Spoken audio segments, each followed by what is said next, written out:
Ni-repair ko mga boss, ano, ito yung dinugtong ko, ayan.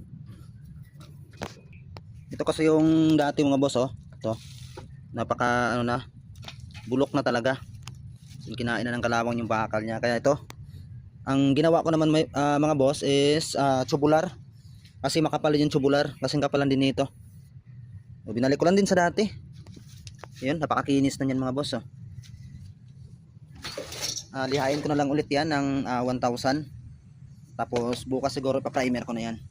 Ito din mga boss, ito yung nabangga eh. Kaya inano ko na, minasilihan ko na yun, bumalik na sa dati. Pareho na yun sa kabila. Yun, minasilihan ko din yung ano doon konti. Tapos lahat na to, yun. Ito yung may mga butas mga boss na posibleng pasukan ng tubig, minasilihan ko na rin. Ito yung sinabi ko mga boss, yung mga dulo ng tubular na to na open, yun.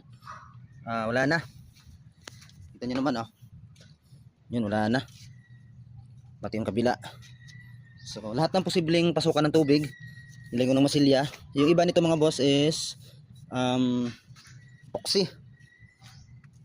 So update lang tayo sa ating ginawang e-bike. Ito naka-epoxy na rin to.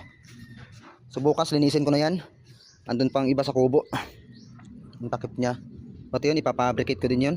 Ayusin ko yun, pipinturahan ko din mga boss. Di ko alam kung anong ikulay ko dyan. So yun, ayos na.